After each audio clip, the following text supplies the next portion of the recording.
우리 본문 4절 말씀 함께 보도록 하겠습니다. 다 같이 함께 읽겠습니다. 시작. 감사함으로 그의 문에 들어가며 찬송함으로 그의 궁전에 들어가서 그에게 감사하며 그의 이름을 송축할지어다. 아멘. 여러분, 우리가 감사로 기도하며 또 찬양으로 기도할 때 오늘 시편 기자는 그의 문에 들어가게 되며 그의 궁전에 들어가게 된다라고 알려주고 있습니다. 우리가 기도할 때 어떤 일이 일어납니까? 하나님의 문을 지나가게 된다는 거예요. 어디로 나아가게 됩니까? 하나님의 공간으로 들어가게 된다라고 하는 것이죠. 하나님이 존재하시는 곳, 하나님이 거하시는 아주 특별한 하나님의 세계에 들어가게 된다라고 하는 것입니다. 하나님의 세계라고 하니까 그곳이 도대체 어떤 곳일까? 조금 궁금증이 생길지도 모르겠는데요. 저도 잘 모르겠습니다. 하나님의 세계가 도대체 어떤 세계일까? 어쩌면 천국이라고 표현할 수도 있을 것 같고요. 또는 천국보다 더 특별하고 좋은 그러한 곳이 아닐까도 생각해 볼 수 있겠는데요. 우리의 상상을 초월하는, 말로 표현할 수 없는 좋은 곳이 바로 하나님의 세계라고 말할 수 있을 것 같습니다. 근데 중요한 것은 하나님만이 거하실 수 있는 그곳에, 하나님의 공간이니까 하나님만 들어갈 수 있겠죠.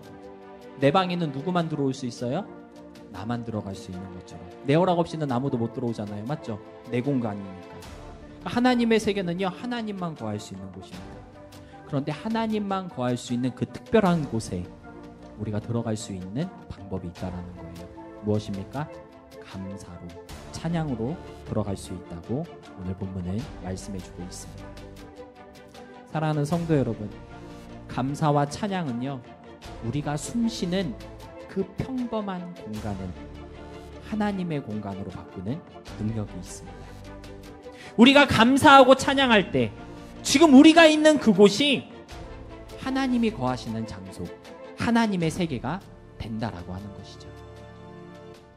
내가 있는 그곳이, 우리가 살아가는 그 공간이 하나님의 공간이 되고 하나님의 세계가 된다면 얼마나 좋을까요? 상상도 할 수 없는 그러한 일들이 일어나는 공간이 되겠죠.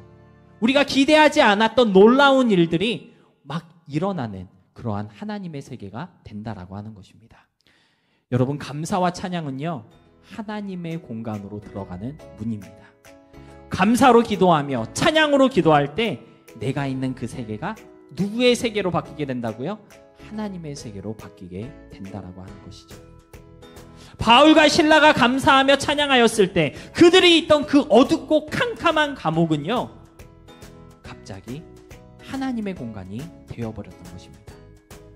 아프고 괴롭고 억울하고 답답하며 죽을 것 같았던 그들의 그 세계가 기쁨과 평안, 만족과 행복으로 넘치는 하나님의 세계가 되어버렸다라고 하는 것이죠. 사랑하는 성도 여러분, 여러분의 삶 속에 감사와 찬양이 끊임없을 수 있기를 축복합니다. 내가 처해 있는 그 상황이 어떠한지는요, 사실 크게 상관없습니다. 내가 어떠한 상황 가운데 있던지 그 상황 속에서 우리가 감사하고 감사기도하고 찬양하면 그곳이 하나님의 공간, 하나님의 나라가 될 것이기 때문입니다. 기쁨과 행복, 평안과 위로, 격려와 사랑이 있는 그 하나님의 세계로 나아가는 문이 바로 감사와 찬양이라는 사실을 잊지 마시고요. 매일의 삶을 감사하고 또 찬양함으로써 인간 세상에서 사는 것이 아니라 하나님의 세상에서 살아가게 되는 그런 우리 모두가 될 수 있기를 축복합니다.